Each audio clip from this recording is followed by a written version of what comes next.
دورہ قرآن میں 12واں پارہ وما من دابہ الحمدللہ والصلاۃ والسلام علی رسولہ وعلی آلہ واصحابہ اجمعین اعوذ باللہ من الشیطان الرجیم بسم اللہ الرحمن الرحیم۔ اچھا، 11ویں پارے کی کچھ آیات سورہ ہود میں آ رہی تھی، یعنی سورہ ہود کی 5 آیات 11ویں پارے کے آخر میں ہے اور باقی تمام پھر 12ویں میں۔ تو میں 12واں پارہ سورہ ہود ہی سے شروع کر رہی ہوں۔ اس سورہ کے جو سبجیکٹس ہیں اور وہ کتنے اہم ہیں، تو اس میں ہم کچھ انبیاء اور ان کی قوموں کے حال پڑھیں گے، اور یہاں پر چند انبیاء کا ذکر ہے، اور اللہ سبحانہ تعالیٰ نے قرآن کریم میں فرما دیا ہوا ہے کہ میں نے ہر بستی میں میسنجر بھیجا ہے اس سے پہلے کہ ان پر تباہی آتی۔ تو مزید اہم بات کیا کہ ہم دیکھیں گے کیا میسج تھا میسنجرز کا، سب سے پہلے کیا چیز وہ رکھتے تھے اپنی قوم کے آگے، کس چیز سے ان کو ڈراتے تھے، وارننگ دیتے تھے، اور کس چیز کی طرف ان کو انوائٹ کرتے تھے، اور کس طرح مختلف قوموں پر اللہ کا مختلف قسم کا عذاب آیا۔ کسی کو اللہ نے غرق کر دیے، کسی پر اللہ نے پتھروں کی بارش کی، کسی کو زلزلے نے آ پکڑا۔ یعنی انسان تو اسی چیز میں مگن تھا کہ بس اس کی تو پکڑ ہی نہیں ہونی، لیکن ایسا نہیں ہے، یہ اس میں ہم دیکھیں گے۔ اور اس کے بارے میں ایک بڑی اہم حدیث ہے، ابو بکر صدیق رضی اللہ عنہ نے رسول کریم صلی اللہ علیہ وسلم سے عرض کیا کہ کیا بات ہے، آپ بوڑھے سے نظر آتے ہیں؟ تو اس پر آپ نے فرمایا مجھے سورہ ہود، الواقعہ، عما یتساءلون اور اذا الشمس کورت، یعنی ان صورتوں نے مجھے بوڑھا کر دیا ہے۔ صحیح حدیث ہے، یہ ترمذی اس کو روایت کر رہے ہیں۔ اور آج دیکھیں ہمارا حال، یعنی وہ تو یہ نبی کا یہ حال تھا کہ وہ ان کو پڑھ کر وہ بوڑھے ہو رہے تھے کہ اس میں عذاب کی ساری باتیں آ رہی تھیں، اور صحابہ کرام سن کے لرز جاتے تھے۔ اور آج ہمارا یہ حال ہے، ہمارے دل اتنے سخت ہو گئے ہیں کہ ہم اپنی آنکھوں سے دیکھ رہے ہیں کہ کیا کچھ ہو رہا ہے، لیکن ہم اللہ کی طرف نہیں پلٹتے۔ یا رب تو ہمیں معاف فرما۔ اچھا جی، آگے بڑھتے ہیں۔ سورہ کے پہلے حصے میں جو باتیں ہمارے سمجھنے کے لیے ہیں، اس میں کیا چیز آ رہی ہے کہ اللہ فرما رہے ہیں یہ ایسی کتاب ہے جس کی آیتیں محکم کر دی گئی ہیں، ہر چیز کو وضاحت کے ساتھ بیان کیا گیا ہے، یعنی اس کے جو الفاظ و نظم ہیں اتنے محکم اور پختہ ہیں، اور ان کے ترکیب اور معنی میں بھی کوئی خلل نہیں ہے۔ اس کو آپ انگلش میں یوں سمجھ لیجئے، the words and rhymes are so solid and firm that there is no disruption in their order and meanings۔ اور اسی طرح اس میں جو احکام شرائع ہیں، عقائد اور ایمانیات ہیں، آداب اور اخلاق، in other words you can say it clearly explains the rules and laws, the sermon and stories about faith and beliefs and about manners and ethics۔ یعنی آپ کی لائف کی کوئی چیز ایسی نہیں ہے جس کی وضاحت آپ کو قرآن و سنت سے نہ ملے۔ آپ کے worldly matters and their consequences، یعنی وہ تمام معاملات پر خبر رکھنے والا ہے، اور اس کتاب میں بتائی ہوئی باتوں پر عمل کرنے سے ہی انسان برے انجام سے بچ سکتا ہے۔ پھر جی ہمیں پہلی بات جو مل رہی ہے، کوئی بھی میسنجر آتا تھا وہ سب سے پہلے کیا کہتا تھا کہ ایک اللہ کی عبادت کرو، اللہ تعبدوا الا اللہ، صرف ایک اللہ کی طرف پکارتا، اللہ کی ونس کی طرف دعوت دیتا، اور ساتھ میں کہہ دیتا کہ بھئی میں تو سیدھا سیدھا ڈرانے کے لیے یا خوشخبری، دو چیزیں ہیں۔ ایک یعنی یہ انسانوں کی سائیکالوجی ہے نا، اس کو سمجھیے گا کہ اللہ کو معلوم ہے کہ کچھ لوگ خوشخبری سن کے، گڈ نیوز سن کے، گلیڈ ٹائڈنگ سن کے آ جائیں گے، لیکن کچھ لوگ ایسے بھی ہیں جن کے لیے خوشخبری کام نہیں کرتی، ان کو سخت عذاب کی جو وارننگ ہے، جو پنش ہے، وہ اس چیز سے لیسن لیتے ہیں، یعنی وہ اس ڈر سے، خوف سے اللہ کی طرف مڑتے ہیں۔ تو ٹھیک ہے، اللہ نے دونوں طریقے، یعنی نبی سے کہا گیا کہ ان کو ڈرا بھی دیجیے اور خوشخبری بھی دے دیجیے۔ پھر دوسری چیز کیا آ رہی ہے؟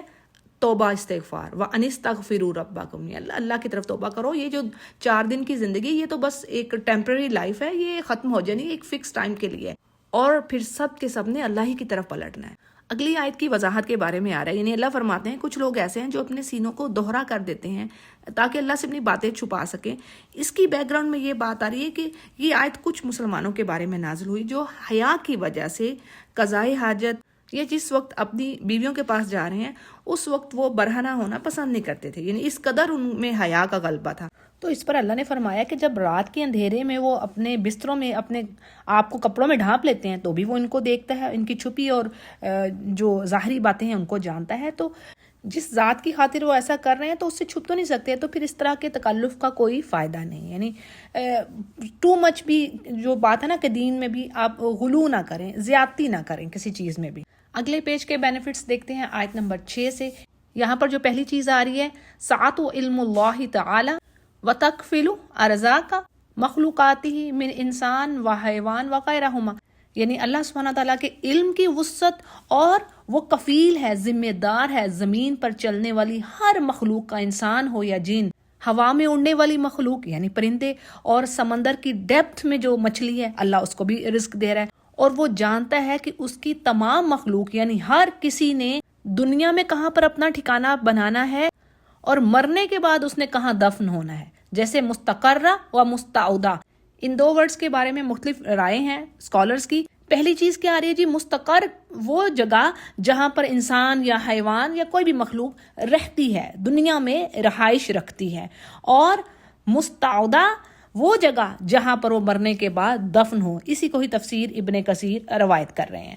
پھر یہاں پر ہمیں یہ بھی بات ملتی کہ اللہ تعالیٰ نے 6 دنوں میں زمین و آسمان کو بنایا، اور اس کا عرش پانی پر تھا، یعنی اور حدیث کے الفاظ ہیں کہ اللہ نے آسمان و زمین کی تخلیق سے 50,000 سال پہلے تمام مخلوقات کی تقدیر لکھ دی تھی، اور اس وقت اس کا عرش پانی پر تھا۔ صحیح مسلم اس کو روایت کرتے ہیں۔ اچھا جی، تقدیریں کیا؟ ذرا کوئکلی میں آپ کو بتائی دیتی ہوں کہ انسان کی تقدیر کو ہی لے لیتے ہیں۔ صحیح حدیث سے یہ بات ثابت ہے کہ جب بچہ ماں کے پیٹ میں ہی ہوتا ہے تو فرشتہ آتا ہے اور اس کے گلے میں تختی ڈال دیتا ہے۔ تختی کس چیز کی؟ اس کی جو قدر ہے، تقدیر ہے، یعنی کتنی دیر اس نے دنیا میں رہنا ہے، کتنا اس نے رزق کھانا ہے، کتنی عمر اس نے سپینڈ کرنی ہے، کہاں پر، کس وقت، کس زمین پر اس کو موت آنی ہے۔ یعنی یہ ہم میں سے کوئی نہیں جانتا کہ ہمیں کس زمین پر موت آئے گی، ٹھیک ہے۔ اور پھر کیا سب سے بڑی بات کہ یہ جہنمی ہوگا یا جنتی، اس چیز کا کسی کو علم ہے؟ دیکھیں آج لوگ بات کرتے ہیں جی لڑکا ہے یا لڑکی ہے تو ماں کے پیٹ میں، اب سائنس بھی بتا رہی ہے، بھائی سائنس یہ تو نہیں بتا سکتی نا کہ وہ جنتی ہوگا یا جہنمی ہوگا، اس کی کتنی عمر ہوگی، یہ سائنس بتا سکتی ہے؟ کتنی دیر وہ زندہ رہے گا؟ یہ تو کوئی نہیں جانتا نا۔ دیکھیں کچھ ایسے بھی ہوتے ہیں کہ جو ماں کے پیٹ سے زندہ باہر ہی نہیں آتے، یہ قرآن کریم میں اللہ نے فرما دیا۔ اور اسی طرح یہ جو ماں باپ ہیں، یہ جو آپ کی شکل و صورت ہے، یہ بھی تقدیر کا حصہ ہے۔ ہم ان کو اپنی مرضی سے چوز نہیں کر رہے، کہ اللہ نے زمین و آسمان کو ایسا ہی نہیں بنا دیا، یعنی کہ اس کا پراپر آبجیکٹیو ہے، بلا مقصد ہی نہیں یہ بنا دی گئی چیزیں، بلکہ مقصد کیا ہے؟ انسانوں اور جنوں کی آزمائش۔ یہ جو لائف دی گئی ہے نا، یہ سورۃ الملک میں بھی اللہ نے فرما دیا لِيَبْلُوَكُمْ أَيُّكُمْ أَحْسَنُ عَمَلًا۔ بھی تمہیں یہ ٹائم پیریڈ ایک دیا گیا، تھوڑا سا ٹائم ہے، اس میں اللہ نے جانچنا تم میں سے اچھی اعمال کر کے کون لا رہا ہے، کون مجھ پر ایمان۔ ساری جو گیم ہے نا، یا بات کہہ لیں سمپل الفاظ میں، کہ وہ یہی کہ کون ایک اللہ پر ایمان رکھنے والا ہے، یہ ہے اصل بات۔ کیونکہ خالی اگر عملوں کی بات کریں تو دیکھیں پھر اس طرح کافر بھی عمل اچھے کر رہے ہیں نا، تو یہ خالی عمل نہیں، ذرا بات کو سمجھے گا۔ یعنی جب اللہ کہتا ہے نا میں تمہیں چیک کرنا ہے تمہارے اچھے اعمال کرنے والا کون ہے، تو اللہ نے قرآن کریم میں اور بھی کئی جگہوں پر یہ بات کہی ہے، جیسے سورۃ النساء میں یہ بات ہم پڑھتے ہیں وَمَن يَعْمَلْ مِنَ الصَّالِحَاتِ مِن ذَكَرٍ أَوْ أُنثَىٰ وَهُوَ مُؤْمِنٌ۔ بڑی یہ خاص بات ہے، یعنی اللہ نے کہا اچھے اعمال کرنے والے چاہے مرد ہوں عورتیں ہوں، اس سے کوئی فرق نہیں پڑتا۔ بہت ساری عورتیں ہوں گی جو مردوں سے آگے ہوں گی اس دن قیامت کے دن، یعنی اپنے اعمال کی بیس پر۔ لیکن اللہ کیا شرط رکھ رہے ہیں جی؟ وَهُوَ مُؤْمِنٌ فَأُولَٰئِكَ يَدْخُلُونَ الْجَنَّةَ وَلَا يُظْلَمُونَ نَقِيرًا۔ بہت ہی خوبصورت آیت ہے، یعنی اللہ نے کہا جو مومن ہوگا میں تو اس کے اعمال ہی میں نے لینے ہیں، بس وہی داخل ہوں گے جنت میں، اور ذرا سی بھی زیادتی نہیں ہوگی ان پر، ولا یظلمون نقیرا، ذرہ برابر بھی۔ تو بات یہ ہے، یہ شرط ہے، جیسے میں نے ابھی بتا دیا کہ ساری گیم ایک اللہ کو ماننا ہے، شرک نہیں کرنا، اور مسلمانوں کو بھی شرک سے بچنا ہے۔ ہم لوگ بھی شرک خفی میں مبتلا ہیں، جیسے حدیث کے الفاظ ہیں، آپ علیہ السلام نے فرمایا کہ مسلمان بھی، ایمان والے بھی شرک کریں گے اور پتہ نہیں چلے گا شرک کرے ہوں گے، یعنی ایسا ہوگا جیسے کالی رات ہے، کالا پتھر، اس پر کالی چنٹی، کیا نظر آئے گی؟ نہیں نظر آئے گی۔ یہ میں حدیث کے الفاظ آپ کے آگے رکھ رہی ہوں، اس طرح شرک کریں گے پتہ بھی نہیں چلے گا۔ تو اس سے بچنے کے لیے شیخ کہتے ہیں کہ اپنے اوپر واجب کر لیجئے شرک سے بچنے کی دعا کو۔ دعا کے الفاظ کیا ہیں؟ اللہم انا نعوذ بک من ان نشرک بک شیئا نعلمہ ونستغفرک لما لا نعلم۔ یہ لکھا ہوا آ رہا ہے، اس کو اسکرین شاٹ کر لیجئے اور اس دعا کو لازم پڑھیے۔ شرک سے بچنا ہے، بس جو شرک سے بچ گیا بس وہ کامیاب۔ اچھا جی، پھر ایک اور چیز ہم کیا پاتے ہیں، یعنی انسان کی دو حالتیں، نعمتوں کے نہ ہونے پر، یعنی جب نعمت نہیں ہوتی، کسی مشکل میں پڑا ہوتا ہے تو بڑا ہی نا امید اور بڑا ہی نا شکرہ، پھر تو جزا وزا رونا دھونا پڑا ہوتا ہے، اور اللہ سے شکایتیں کہ اللہ تو دعا ہی نہیں سن رہے، یہ تو ہمارا کام ہی نہیں بن رہا۔ ہم ایسے ہیں نا، قرآن کریم میں بات آ گئی، ہم تو ایک جلد باز ہیں، نا شکرے ہیں، جاہل ہیں، یہ ساری کوالٹیز انسانوں کی اللہ نے بتا دی ہیں۔ پھر کیا ہے، جب اللہ وہ اس چیز کو دور کر کے اس پرابلم کو نعمت دیتا ہے تو کیا ہوتا ہے، پھر شیخی خوری، بوسٹ آف کرنا، اترانا، لو جی میری تو برائیاں اب مجھ سے چلی گئی ہیں، بس اب تو کام پھر ٹھیک ہو گیا. جبکہ اللہ کو یہ چیز پسند نہیں ہے. اللہ نے کہا ہے کہ مجھے شیخی خور جو انسان ہے نا وہ پسند نہیں ہے. اس کے برعکس وہ لوگ یعنی اہل ایمان جو پریشانی میں، تنگی میں، مشکل میں بھی صبر کرتے ہیں اور خوشحالی میں بھی اس کا شکر ادا کرتے ہیں. جیسے آپ علیہ السلام کی حدیث ہے کہ قسم ہے اس ذات کی جس کے ہاتھ میں میری جان ہے، اللہ تعالیٰ مومن کے لیے جو بھی فیصلہ کرتا ہے اس میں اس کے لیے بہتری ہوتی ہے. اگر اس کو راحت، خوشحالی پہنچتی ہے تو اس پر اللہ کا شکر کرتا ہے، اور اس کی تشریح کریں کہ اس میں بھی اس کے لیے اجر ہے. اور اگر تکلیف پہنچتی ہے تو پھر صبر کرتا ہے تو یہ بھی اس کے لیے اس میں بھی اجر ہے. یعنی دونوں حالتیں مومن کے لیے ون ون کا معاملہ ہے. صحیح مسلم اس کو روایت کر رہے ہیں. پھر نبی علیہ السلام کو تسلی دی جا رہی ہے، یعنی آپ کا سینہ تنگ ہوتا، آپ کا دل دکھی ہوتا ان کافروں کی باتوں سے، طرح طرح کے اعتراضات اور ریکوائرمنٹ آپ کے آگے جو رکھتے تھے وہ کہ جی آپ کے ساتھ کوئی فرشتہ کیوں نہیں نازل ہوا، یا آپ کے پاس کوئی خزانہ کیوں نہیں اتارا گیا. سورۃ الفرقان میں بھی یہ بات آئی ہے. تو اللہ فرما رہے ہیں آپ ان کی باتوں کو چھوڑیے اور آپ اپنا کام یعنی پریچ کو جاری رکھیے. اگلے پیج کو دیکھتے ہیں آیت نمبر 13 سے. یہاں پر کافروں کے لیے اللہ کی طرف سے چیلنج ہے، یعنی اگر وہ یہ سچے ہیں اس بات میں کہ قرآن کریم تو خود سے گھڑا ہوا ہے تو اللہ فرما رہے ہیں لے آؤ پھر اس کے جیسے کوئی 10 صورتیں ہی لے آؤ، اور تم جس بھی مددگار کو بلانا چاہتے ہو تو بلا لو. اور اے نبی اگر اس بات کو، اس چیلنج کو قبول نہیں کر رہے اور یہ کر سکتے بھی نہیں، کئی جگہوں پر بات آئی نا، اللہ فرما رہے ہیں اگر یہ تمام انسان اور سارے کے سارے جن یہ مل کر بھی اس جیسا قرآن لانا چاہیں تو نہیں لا سکتے. تو پھر کیا ہے کہ پھر آپ اس کو مان ہی لو کہ یہ مسلمان کیوں نہیں ہوتے، پھر اس کو ایکسیپٹ کرو. اور کیا ہم پاتے ہیں جی، یعنی کچھ ایسے لوگوں کا ذکر ہے کہ جو ریاکاری کر رہے ہیں، دکھاوے کے لیے اچھے اعمال کر رہے ہیں. تو اللہ فرما رہے ہیں کہ ان کا یہ جو عمل ہے نا، دنیا میں تو یہ بدلہ پا لیں گے، شہرت پا لیں گے، واہ واہ ہو جائے گی، لیکن آخرت میں ان کے لیے کچھ نہیں ہے. بعض اسکالرز کہتے ہیں کہ جی ان سے مراد یہود و نصارہ ہیں. پھر اس پیج کے اور اہم پوائنٹس میں کیا بات آ رہی ہے کہ زمین پر بسنے والے جتنے بھی مذاہب ہیں، یہودی، عیسائی، بدھ مت، مجوسی، مشرکین، کفار جو بھی ہیں، اگر یہ محمد صلی اللہ علیہ وسلم پر ایمان نہیں لاتے تو ان کا ٹھکانہ جہنم ہے. جیسے کہ حدیث کے الفاظ ہیں، آپ نے فرمایا قسم ہے اس ذات کی جس کے ہاتھ میں میری جان ہے، اس امت کے جس یہودی یا عیسائی نے بھی میری نبوت کے بارے میں سنا اور پھر مجھ پر ایمان نہیں لایا وہ جہنم میں جائے گا. صحیح مسلم اس کو روایت کر رہے ہیں. پھر کیا پوائنٹ ہے جی، سب سے بڑا ظالم وہ جو اللہ پر جھوٹ باندھے. اس کی ڈیٹیلیں میں پچھلی ویڈیو میں دے چکی ہوں کہ آج جو مسلمان بھی بلا سوچے سمجھے، نہ انہیں خبر ہوتی ہے، نہ انہوں نے تصدیق کی ہوتی ہے، انویسٹیگیشن کے بغیر بات آگے کر دیتے ہیں کہ جی یہ تو ایسا اللہ نے کہا ہے، تو یہ بھی جھوٹ میں آئے گا. یعنی اللہ کہہ رہے ہیں وہ بہت بڑا ظالم جس نے اللہ پر جھوٹ باندھا، یعنی اللہ کی طرف سے اپنے سے ہی بات بنا کے آگے کر دی. تو بات یہ ہے کہ قیامت کے دن جب یہ لوگ اللہ کے سامنے حاضر ہوں گے تو دوسرے لوگ گواہی دیں گے کہ انہوں نے اللہ پر جھوٹ باندھا اور اللہ لعنت بھیج رہا ہے ایسے ظالموں پر. استغفر اللہ، نہ اللہ کی پناہ. اور یہ اللہ کی راہ سے بھی لوگوں کو روکتے ہیں اور اس میں یعنی ٹیڑھ پن تلاش کرتے رہتے ہیں.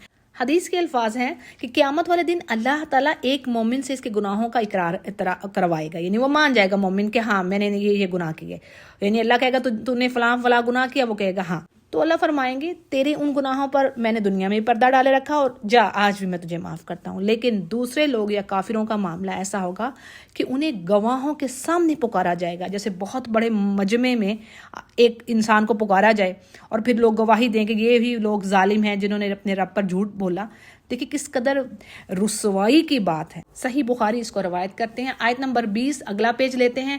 یعنی یہاں پر بھی وہی بات آ رہی ہے ایسے لوگوں کی جن کو اللہ نے آنکھیں تو دیں لیکن انہوں نے بصارت سے کام نہ لیا، دل بھی دیے، کان بھی دیے، لیکن نہ حق بات کو سمجھا نہ دیکھا، اور اسی طرح جہنم میں بس اندھے بہروں کی طرح داخل ہوتے رہے. اور کیا بات آ رہی ہے، اولئک الذین خسروا انفسہم، یعنی یہی لوگ ہیں جنہوں نے اپنا ضیاع کر لیا، خسارے میں رہے. اس کے برعکس جو ایمان والے تھے اللہ ان کے لیے بشارتیں دے رہا ہے کہ جنت میں جانے والے ہیں، ہمیشہ اسی میں رہنے والے ہیں. اسی طرح ایک اور پرسونیفیکیشن آپ کہہ لیں، مثال کہہ رہے ہیں اللہ دو فرقوں یعنی دو سیکٹس کی مثال، مومنین اور کافرین کی ہی مثال جیسے ہی آپ کہہ لیں کہ ایک شخص ہے وہ اندھا ہے، بہرا ہے اور نہ سننے اور سمجھنے کی صلاحیت رکھتا ہے، جبکہ دوسرا ہے اسے وہ بصارت رکھتا ہے، اس کو سننے سمجھنے کی صلاحیت ہے اس کے اندر. تو کیا یہ دونوں برابر ہو سکتے ہیں؟ اور یقیناً جس نے فالو کرنا ہے وہ ایسے ہی کوئی کرے گا نا جس کے پاس عقل ہے، روشنی ہے.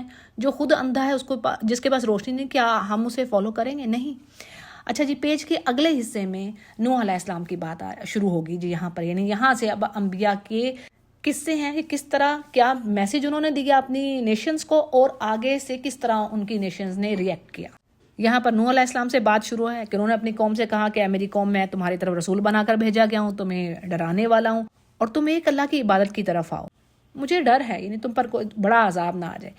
اب اس پر نوح علیہ السلام کی قوم کے جو خوشحال لوگ تھے، جو صاحب حیثیت تھے، مالدار لوگ تھے، کہ نوح جو تیرے فالوورز ہیں، ہم تو انہیں سوائے نیچ اور موٹی عقل کے، اور ہم تو ان کو ایسا ہی پاتے ہیں، یعنی وہ تو سب سے معاشرے کے ہلکے اور کم تر لوگ سمجھے جانے ہیں، وہی تجھے فالو کر رہے ہیں، تو ہم تو اپنی برتری کی وجہ سے ان کو اوپر ہی نہیں دیکھ رہے، اور آپ کو ہم جھوٹا ہی سمجھ رہے ہیں۔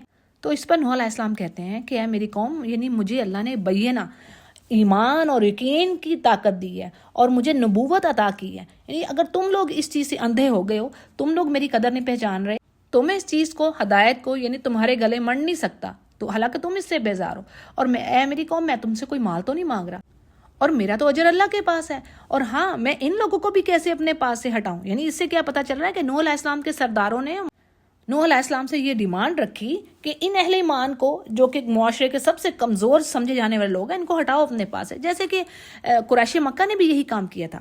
آپ سے کہا گیا تھا کہ ان غلاموں کو، ان ہلکے لوگوں کو اپنے پاس سے ہٹائیے، تو اس پر پھر اللہ نے آیت نازل فرمائی تھی کہ اے پیغمبر، ان لوگوں اپنے سے دور نہ کرنا جو صبح شام اپنے رب کو پکارتے ہیں۔ یعنی اللہ کو پرواہ نہیں تھی کہ مالدار ایمان کی طرف آتے کہ نہیں، اللہ کہتا ہے نا کہ مجھے تمہارے نہ جسموں سے نہ شکلوں سے کوئی غرض ہے، یہ حدیث کے مفہوم ہے، یعنی اللہ نہ تمہارے مالوں کو دیکھتا ہے، نہ تمہارے خوبصورت شکلوں کو دیکھتا ہے، وہ تمہارے دلوں کو دیکھتا ہے، اسے تو خوبصورت دل چاہیے، ایمان والا، چاہے غلام کا ہی ہو۔ تو نوح علیہ السلام نے کہا کہ یہ کام تو میں نہیں کر سکتا، یعنی ایسے لوگوں کو دور کرنا اللہ کا غضب اور ناراضگی کا باعث ہے، اور دوسرا پھر اپنی قوم سے کہا کہ دیکھو میرے پاس نہ تو اللہ کے کوئی خزانے ہیں، نہ ہی میں غیب کا علم رکھنے والا ہوں۔ کتنی بڑی بات ہے، ایک نبی کہہ رہا ہے کہ میں غیب کا علم، ان سین کو میں نہیں جانتا، اور نہ ہی میں فرشتہ ہوں۔ اور بات یہ ہے کہ ان کی نگاہیں ان کمزور لوگوں پر بڑی ذلت کے ساتھ پڑ رہی تھی، لیکن یہ تو اللہ کی نعمت ہے، یعنی ایمان ان کا، اور اللہ جس کو چاہے دے۔ پھر کیا ہے جی، کہنے لگے کہ اے نوح، تو نے ہم سے بہت بحث کر لی ہے، یعنی بہت جھگڑا ہو گیا، تو ہم تو اس چیز کی طرف آنے نہیں لگے، اب کیا ہے کہ تم وہ عذاب لے ہو جس کا تم ہمیں کہہ رہے ہو، ڈرا رہے ہو، دھمکا رہے ہو، اگر آپ سچے ہیں تو لے آئیں۔ یا بات وہی ہم آکتے ہیں کہ جو پچھلی قوموں نے کیا، یعنی وہ اس سٹیج پر پہنچ چکے تھے جہاں پر ان کے دلوں پر مہر لگ چکی تھی، سیلڈ اپ ہو گئے تھے ان کے ہارٹس، اب وہ ایمان کی طرف نہیں آنے کے تھے۔ اور نوح علیہ السلام نے یہی بات کہی کہ میں تو تمہارا ویل وشر ہوں، لیکن میری یہ نصیحت، میری یہ خیر خواہی تمہارے کسی کام نہیں آ رہی۔ پھر جی اہم پوائنٹ کیا آ رہا ہے کہ نوح علیہ السلام سے کہہ دیا گیا کہ اب یہ جو آپ کی قوم ہے یہ اب ایمان نہیں لائے گی، اور یعنی جنہوں نے لانا تھا وہ بس لا چکے، اب ان پر عذاب ہی آئے گا۔ پھر اسی بات پر نوح علیہ السلام نے بد دعا کی، یعنی اللہ سے یہ دعا کی کہ ان کافروں میں سے کوئی ایک نہ چھوڑنا، یعنی اگر کوئی ایک بھی بچ گیا تو اس کی اولاد بھی آگے کافر ہی ہوگی۔ اور پھر کیا جی، نوح علیہ السلام کو ایک کشتی بنانے کا حکم دے دیا گیا، اور ساتھ اللہ سبحانہ تعالیٰ نے یہ بات بھی مینشن کر دی کہ دیکھیے کہ ان غرق ہونے والوں کے بارے میں آپ نے ہم سے کوئی بات نہیں کرنی۔ اگلے پیج کو دیکھتے ہیں، آیت نمبر 38 سے۔ اب کیا تھا جی، جب نوح علیہ السلام نے کشتی بنائی تو جو قوم کے سردار تھے ان کے پاس سے گزرتے تو ان کا مذاق اڑاتے، مثلا کہتے کہ نوح آپ نبوت کرتے کرتے اب بڑھئی بن گئے ہیں، یا پھر یہ کہ اے نوح خشکی میں کشتی کس کے لیے تیار کر رہے ہیں۔ تو نوح فرماتے ہیں آج تم مذاق اڑا لو، جب ہمارا وقت آئے گا ہم بھی تم پر ہنسیں گے، رسون یعنی تم بھی جان لو گے کس پر عذاب آتا ہے اور کون رسوا ہوتا ہے۔ اب کیا ہوا، جب اللہ کا حکم آیا، اس آیت میں تنور کا ورڈ آیا، بعض علماء نے روٹی پکانے والا تنور لیا ہے، اور بعض نے مخصوص یعنی کچھ پرٹیکولر پلیسز زمین پر، کچھ چشمے کہہ لیں یا لیکس کہہ لیں، وہ زمین مراد لی ہے۔ اب جیسے ہی اللہ کا حکم آیا ساری زمین چشموں کی طرح ابل پڑی، اور اوپر سے آسمان سے جو بارش آ رہی تھی اس نے رہی صحیح کسر پوری کر دی ہے۔ اور اسی طرح سورۃ القمر میں ایسے سخت الفاظ آئے ہیں کہ ایسا معلوم ہوتا تھا کہ بس آسمان سارا آج تو اپنی بارش برسا دے گا، اور زمین نے اپنے سارے دہانے کھول دیے پانی کے، ہر طرف پانی پانی ہو گیا۔ اور یہ آج سائنس بھی کہہ رہی ہے نا کہ زمین پر ایسا فلڈ آیا تھا کہ کوئی چیز نہیں بچی تھی سوائے ان لوگوں کے جو کہ ایمان لائے، اس کشتی میں ان کو سوار کیا گیا، اور وہ جانور جن کا ایک ایک جوڑا اللہ کے حکم سے نوح علیہ السلام نے کشتی میں سوار کر لیا تھا۔ اسی طرح ہم ذکر پاتے ہیں نوح علیہ السلام کے بیٹے کا، یعنی انہوں نے آخری وقت تک بھی اپنے بیٹے سے یعنی اپنے بیٹے کو آواز دی جب آپ کشتی میں سوار تھے کہ اے بیٹے تو آ جا ہمارے ساتھ اور کافروں کے ساتھ نہ ہو، یعنی اسلام قبول کر، لیکن وہ نہ مانا۔ اور اسی طرح نوح علیہ السلام کی بیوی، یعنی بیوی اور بیٹا دونوں ہلاک ہونے والوں میں سے تھے۔ اب جب طوفان تھم گیا اور کشتی نوح علیہ السلام کی جودی پہاڑ پر لگ گئی تو بڑی اہم بات، یعنی نوح علیہ السلام نے کیا دعا کی اللہ سے کہ یا رب وہ میرا بیٹا میرے اہل خانہ میں سے ہے، یعنی تو اس کو بچا لے۔ لیکن اللہ نے اس پر وضاحت کیا دی کہ اے نوح وہ تیرے گھرانے میں سے نہیں ہے، یعنی نبی کا اصل گھرانہ تو وہی ہوتا ہے جو شخص اس پر ایمان لا رہا ہے چاہے کوئی بھی ہو وہ اس کے گھرانے میں سے ہے، اور جو ایمان نہیں لا رہا چاہے وہ نبی کا باپ ہو، بیٹا ہو، بیوی ہو، وہ نبی کے گھرانے کا فرد ہی نہیں۔ کتنی بڑی بات آ گئی ہے۔ اور اسی طرح جب سورہ ابراہیم کو پڑھتے ہیں نا ہم، بڑی خوبصورت بات آتی ہے کہ ابراہیم علیہ السلام نے فرمایا کہ یا رب جو مجھے فالو کرے گا تو وہ مجھ میں سے ہی ہے، یعنی وہ میری آل میں سے ہوگا۔ جیسے کہتے ہیں نا فرعون اور اس کی آل قرآن میں آتا نا، اسی طرح نبی کریم صلی اللہ علیہ وسلم کی آل میں سے نہ صرف ان کے گھر والے شامل ہیں بلکہ وہ تمام سچے مومن شامل ہوں گے جو قیامت تک آئیں گے، وہ آپ کی آل میں سے ہوں گے کیونکہ وہ آپ کے فالوورز ہیں۔ تو بس جی اللہ نے نوح علیہ السلام کو تنبیہ کر دی کہ آپ نے کیسے یہ بات کر دی، جس چیز کا آپ کو علم ہی نہیں ہے آپ وہ چیز مانگ رہے ہیں۔ تو ہمارے لیے لیسن کیا ہے جی اس میں کہ ایمان اور عمل صالح اگر یہ چیزیں نہیں ہیں تو انسان کو کوئی پیر فقیر، کوئی قبر میں بیٹھا ہوا بندہ اس کو نہیں بچا سکتا، حتیٰ کہ پیغمبر بھی نہیں بچا سکتا، چاہے وہ کتنا ہی اس کا کوئی قریب کا رشتہ دار ہو، جب تک کہ ایمان اور عمل صالح نہیں ہے۔ پھر جی ایک اور پوائنٹ یہاں پر بعض علماء نے کشتی یا سواری پر بیٹھتے وقت کی یہ دعا، اس کو پڑھنا مستحب یعنی پسندیدہ بات ہے کہ اس کو پڑھ لیا جائے۔ کون سی دعا؟ بسم اللہ مجریہا و مرساہا۔ پھر اسی طرح ایک اور دعا ہے سبحان اللہ سخر لنا ھذا وما کنا لہ مقرنین وانا الی ربنا لمنقلبون، یہ بھی قرآن کی آیت ہے۔ تو یہ سواری کی دو دعائیں یہاں پر مینشن ہیں۔ پھر جی نوح علیہ السلام کی کشتی کے بارے میں ذکر ہے کہ کس طرح کشتی پہاڑ پر جا کر ٹھہر گئی اور نوع انسانی کی نسل نوح علیہ السلام کی انہی 3 بیٹوں سے آگے چلی، یعنی جو کشتی میں سوار تھے۔ اور نبی کریم صلی اللہ علیہ وسلم سے کہا گیا کہ یہ جو غائب کی باتیں یعنی آپ سے پہلے کی بات ہے نوح علیہ السلام کا قصہ، لیکن آپ کو یہاں پر قرآن میں بتایا جا رہا ہے۔ تو اللہ فرما رہے ہیں آپ بھی اور آپ کی قوم بھی اس چیز سے لا علم تھی، تو یہ کہاں سے آیا؟ یعنی یہ قرآن سچا ہے، ہم وہی کر رہے ہیں آپ کی طرف۔ اور پھر کہا جا رہا ہے نبی سے کہ اگر آپ کی قوم جھٹلاتی ہے، آپ کو تکلیفیں دے رہی، تو آپ صبر کیجئے اس چیز پر۔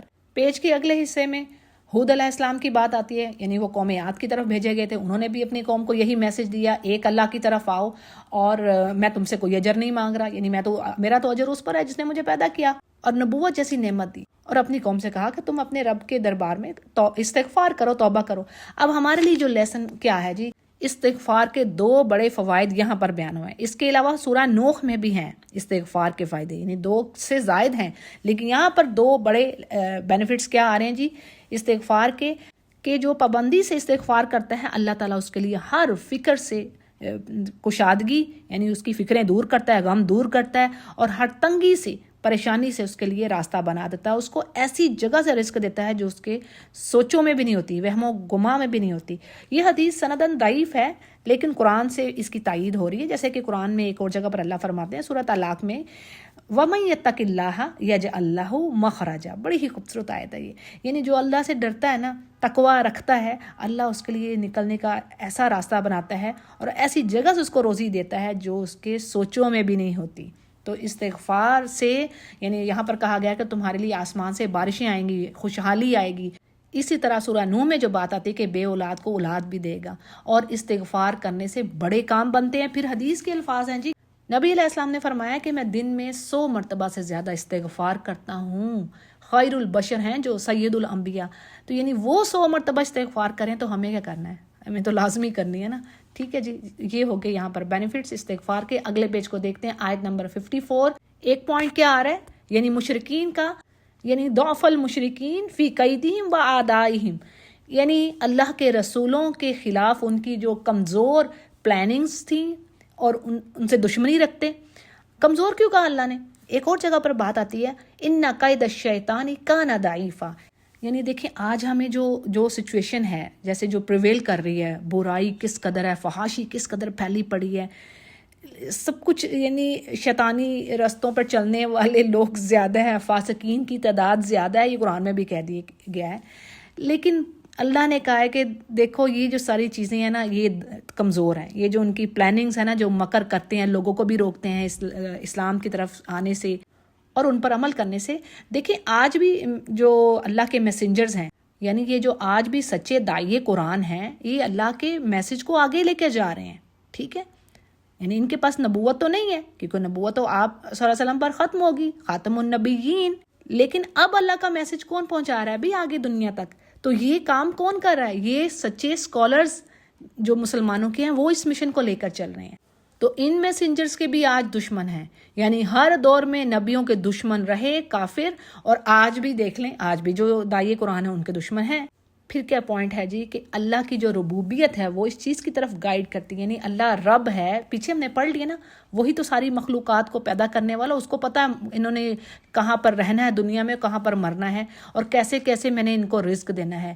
تو یہ جو اس کی ربوبیت ہے یہ ڈیمانڈ کرتی ہے مخلوق سے کہ وہ اس ایک اللہ ہی کی عبادت کریں، اس واحد اللہ کی عبادت کریں. اسی پیج پر صالح علیہ السلام کی بات آتی ہے. انہوں نے بھی اپنی قوم سے یہی بات کہی کہ ایک اللہ کی طرف آؤ، استغفار کرو، اور دیکھو تمہارا رب تو بڑا قریب اور مجیب، یعنی تمہارے بڑے قریب ہے اور تمہاری دعاؤں کو سننے والا ہے. انہوں نے کیا جواب دیا کہ یعنی اے صالح آپ ہمیں اس چیز سے روک رہے ہیں جو ہمارے باپ دادا کرتے آئے، یعنی ہم تو اسی کو ہی پوجیں گے، اور بلکہ ہمیں تو آپ کے دین میں شک ہے جس کی طرف آپ ہمیں بلا رہے ہیں. تو اس پر صالح جواب دیتے ہیں اپنی قوم کو کہ ذرا بتاؤ اگر میں اپنے رب کی طرف سے کسی یعنی مضبوط دلیل پر ہوں، یعنی میں ایمان اور یقین پر ہوں اور اللہ نے مجھے اپنی رحمت سے نبوت عطا کی ہے، اور اگر میں نے نافرمانی کی تو میری کون مدد کرے گا؟ تو حقیقت میں وہ اپنا ہی نقصان کر رہے تھے ان کی قوم. اور پھر اونٹنی کی بات آتی ہے، یعنی انہوں نے صالح علیہ السلام سے ایک اونٹنی کی ڈیمانڈ کی تھی کہ ہمیں اس پہاڑ یا چٹان سے ایک اونٹنی نکال کے دکھائیں جو کہ ہم سمجھے جس پر کہ ہاں آپ اللہ کے رسول ہیں. تھوڑی سی ڈیٹیل اونٹنی کے بارے میں.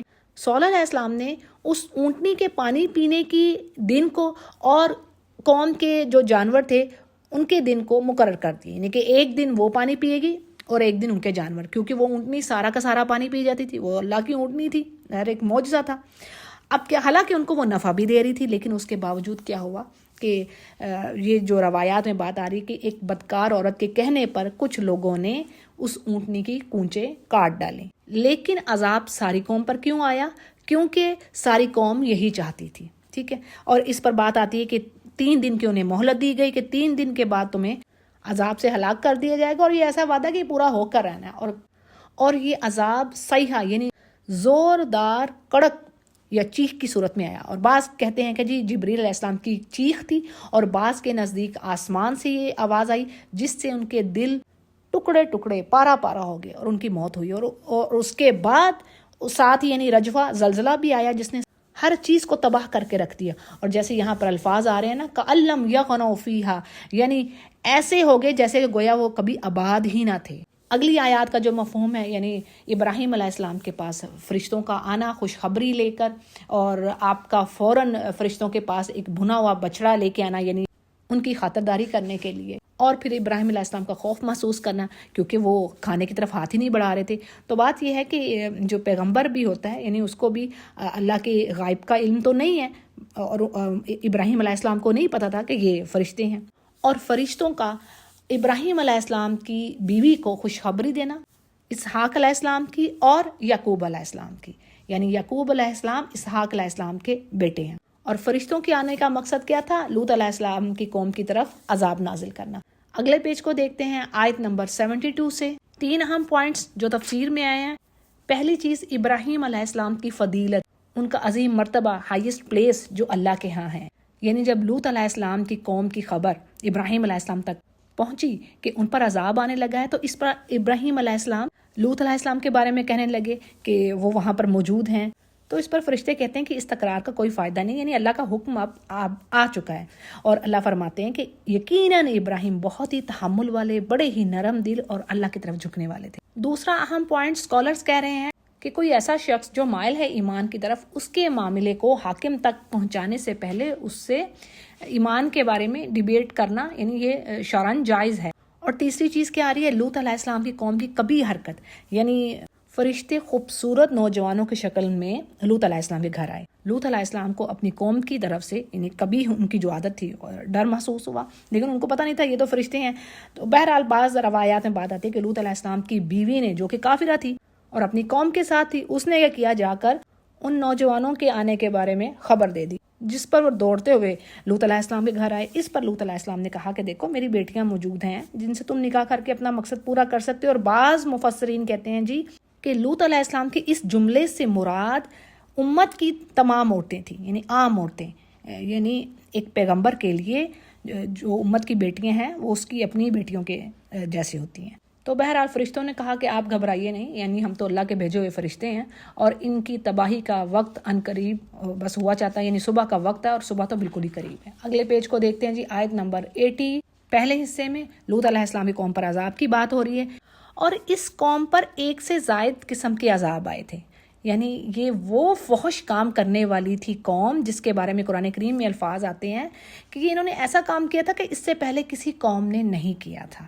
اور ان پر عذاب بھی ایک طرح کا نہیں، ایک سے زائد قسم کا آیا. جیسے ایک تو پتھروں کی بارش کی گئی اور یہ پتھر نشان زدہ تھے اور اس پر ان کی بستیاں ان کے اوپر ہی الٹا دی گئیں، یعنی یہ دوسری طرح کا عذاب تھا.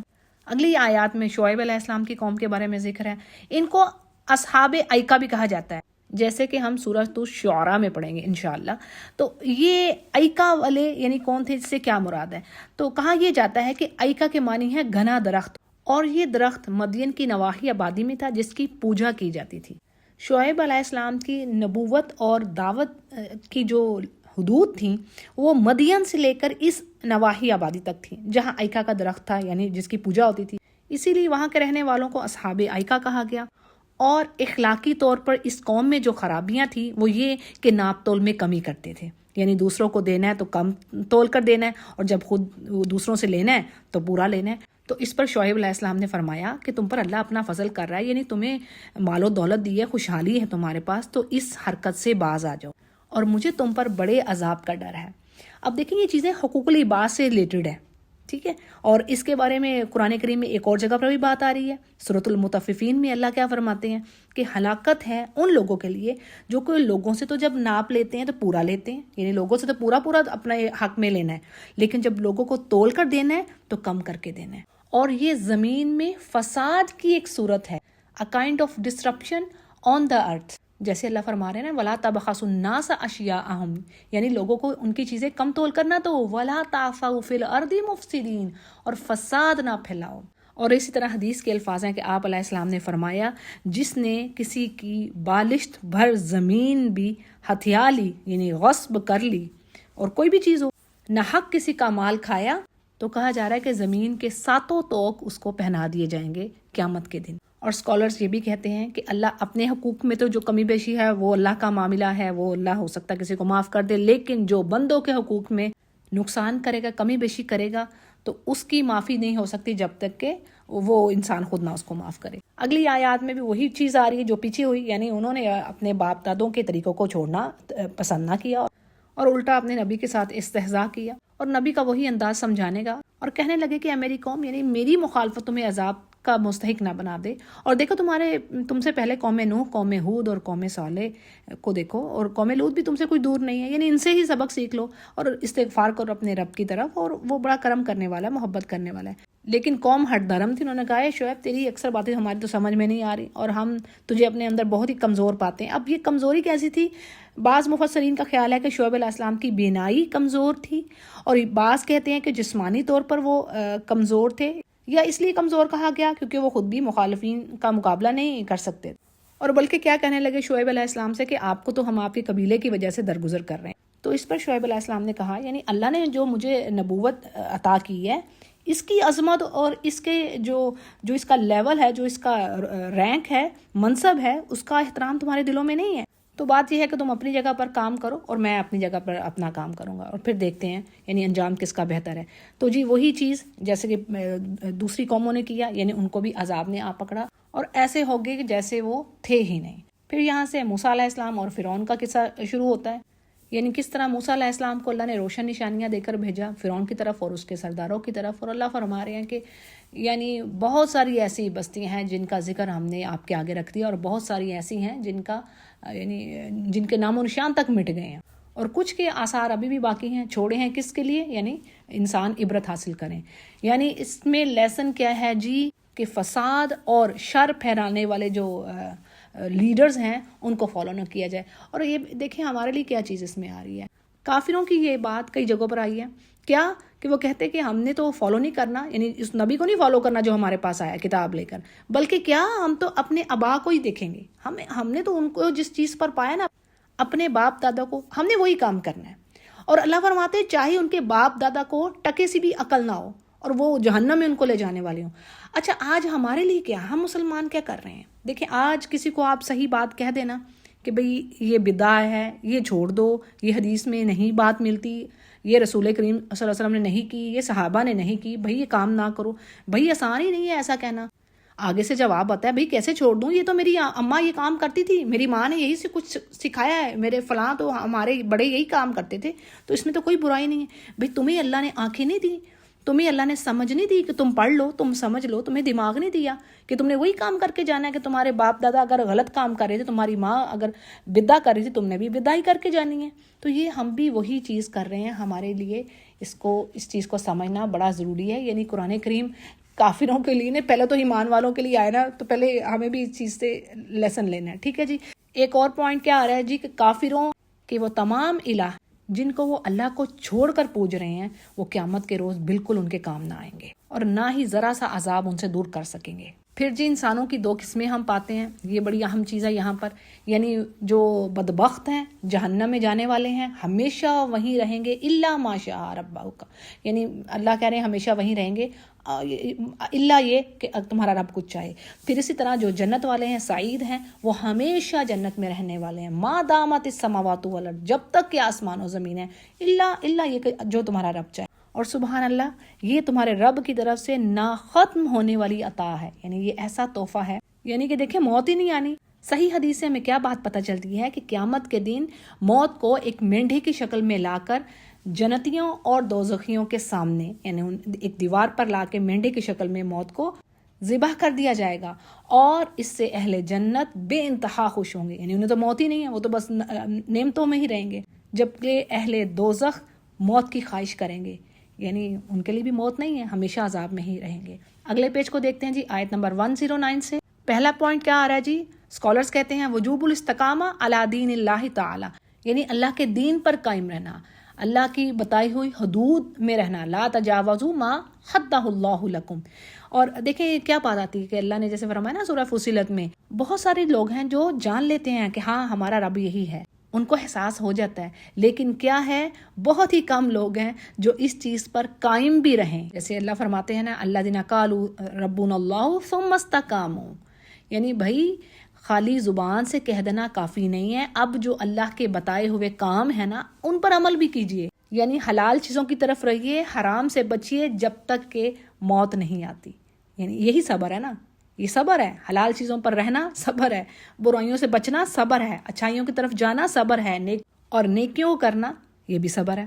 پھر جی کیا بات آ رہی ہے، کیا لیسن ہے؟ کہا نبی سے جا رہا ہے، لیکن ہم سب کے لیے چیز کہ ظالموں کی طرف مت جھکو ورنہ تمہیں بھی دوزخ کی آگ لگ جائے گی۔ اب یہ کیسا ہے، یعنی اس کا مطلب کیا ہے؟ تو اس میں یہ چیز آ رہی تفسیر میں کہ ظالموں کے ساتھ نرمی اور ان کی یعنی کسی بھی کام میں ان سے مدد حاصل مت کرو، اور ان کو ایسا تاثر نہ ملے کہ گویا تم ان کی باتوں کو پسند کر رہے ہو، یعنی اپنے کسی نفع کے لیے ظالموں کو ساتھ نہ دیجیے، ان کی باتوں کو پسند نہ کیجیے، یہ بات کہی جا رہی ہے۔ ہاں ایکسیپٹ یہ یعنی ایکسیپشن ہے کہ اگر کسی مصلحت کے تحت، کسی ایسے فائدے کے تحت، یعنی ایسا نفع جو کہ پوری سوسائٹی کے لیے ہے، یہ چند لوگوں کے لیے ہے، تو یعنی کوئی مصلحت ہے، کوئی وزڈم ہے، کوئی حکمت ہے اس کے پیچھے، تو دل میں نفرت رکھتے ہوئے ان سے روابط رکھنا، یعنی کنیکشن رکھنا، تعلق رکھنا تو اجازت ہے۔ پھر جی ایک بڑا ہی اہم لیسن، بہت ہی پیاری بات ہے، اللہ فرما رہے ہیں کہ جو اچھائیاں ہیں نا،